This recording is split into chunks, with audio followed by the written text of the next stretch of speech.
Okay, we're gonna pull the body out, I guess, you know. I'll give you a hand. No problem. No problem. 21-year-old Ramona Moore of Canarsie, Brooklyn, a junior at Hunter College, was reported missing more than 2 weeks ago. This morning, an anonymous caller told her parents to look under an old ice cream truck in an alley just blocks from their home. She left home and she told me that she was going to the local Burger King. The victim's mother, Ellie Carmichael, was already at the crime scene when police arrived. At about 11 that night, I began to get worried. But I just thought she probably might have gone to a friend's house, even though it was unusual for her not to call. The body is found between a house and Eddie's old ice cream truck. Detective Mike Heinrich... Welcome back. My name is Shadow, and I have a story to tell. College life is rough. Tuitions, exams, notes to take, and spring breaks.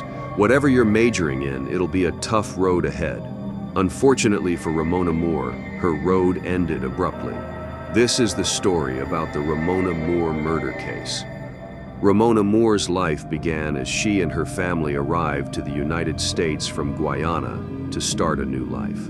They started their new life by moving to the East Flatbush section of Brooklyn, New York. Ramona is just a normal woman, focusing her grades, being herself, and is to herself. After graduating from high school, Ramona enrolled to Hunter College in Upper East Side.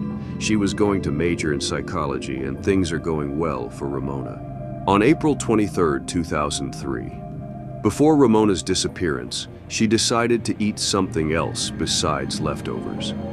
Ramona tells her mother that she's going to meet a friend and later grab dinner at a nearby Burger King, but she never arrived there. No one knew that this was the last time anyone has seen or heard from Ramona.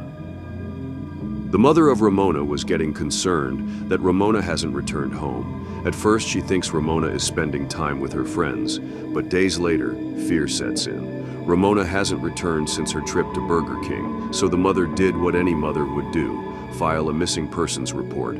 But the NYPD didn't bother to open a missing persons case until April 28, 2003. Nothing changed, and days later, the mother received a phone call regarding Ramona's whereabouts. This anonymous caller tells the mother the location. The mother, along with the police, arrives at an abandoned house on Kings Highway. The police canvassed the area, and the horror was discovered. The police discovered the mangled body of Ramona, almost to the point that her face is unrecognizable. With Ramona's body discovered, the police can now do its job, interviewing witnesses. One reported that he saw Ramona, along with two men, entered a house, and the police starts their investigation. While the police investigates, questions linger. Who was this anonymous caller?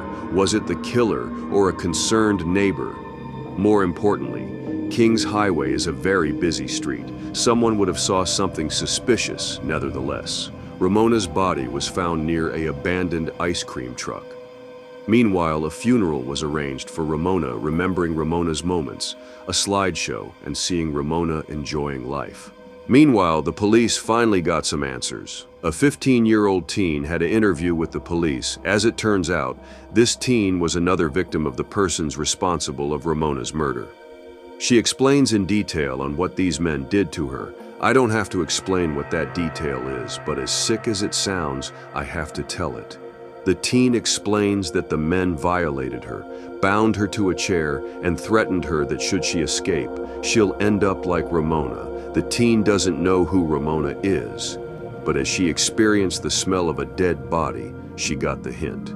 The teen makes her escape out of the basement. She encountered an elderly woman, and instead of alerting the authorities, she instead alerted the two men. The teen made her escape for help. She made contact with the police, and here's how the interview went down. He told me that he heard a girl screaming a few nights ago. Okay. Then he told me something about Snyder Avenue. I was overwhelmed. I was hearing it, I'm not hearing it. What did he mention about the Snyder Avenue? He was being very specific. He said they wrapped her up in plastic, and I think they killed her. You said all that? He said they had another girl, and they had arrested somebody before around 58th and Snyder. It's stunning news. The family told Heinrichs that the anonymous caller said that besides Ramona, a second girl was abducted. That incident took place in this house on Snyder Avenue, where a 15-year-old says she was held captive and raped by two men. When they fell asleep, she managed to escape. They put a pillowcase over my head and they just pushed me on the floor and took the strings and tied up my ankles and my arms. So you was tied up and naked?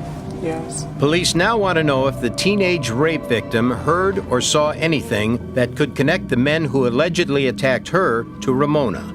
The girl speaks with Detective Woody Simmons from the Special Victims Unit. Were they making any kind of threats to you at all? They said that if I didn't cooperate, then I would end up like the girl that they had last night because she was feisty and they had to kill her. They said that they had to kill her? Because she was feisty. Did they ever show you this female's body? No, while I was sitting in a chair, they had tape over my mouth and my eyes. And he said that the girl body was behind me and he asked me if I smelled it. And so he turned my head and so I could smell it. Did you smell it? Yes. You smelled her? I don't know it was a funny smell. I don't know exactly what a dead body smelled like. But After the girl's interview, story. the police went to work on finding the two men who murdered Ramona. 22-year-old Troy Hendricks and 23-year-old Kayshawn Pearson. They were later identified as gang-affiliated. Hendricks was easy to find, but Pearson was on the run. He was finally found in Yonkers. His friends were horrified about what he did to Ramona and provided the police with information of his whereabouts. The investigation leads to Yonkers, New York.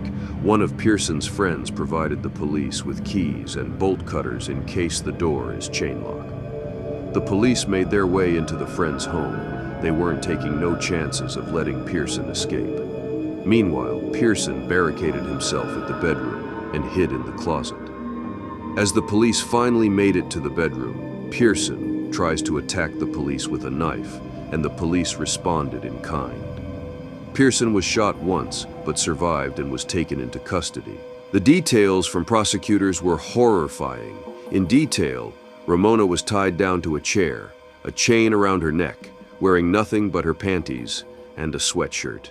Next, the evidence of the tools used to torture Ramona, a barbell, a handsaw, a hammer, a knife, and bare hands. Not only Ramona was violated but tortured, not a good way to go out. Finally, the verdict was heard. Both Hendricks and Pearson were found guilty and was sentenced to life in prison. The news didn't sit well with the two and tried to escape but failed, and 22 more years was added to their sentence. Finally, Ramona Moore's killers were brought to justice, all this because these two men were having fun. This is a very sick behavior, especially after they violated the 15-year-old. What about this mysterious caller? Turns out it was the neighbor who saw the men take Ramona inside their house and was never seen again. The reason he didn't report sooner was he was in fear of his life. It's sad people have to be in fear of their lives for doing the right thing. Hopefully one day, people will get past that. And as for the grandmother who allowed this whole mess, no one knows. But as far as the court of public opinion is concerned, she might as well be an accomplice. And this concludes the story about the Ramona Moore murder case. This is Shadow signing off. And if you see something, write something.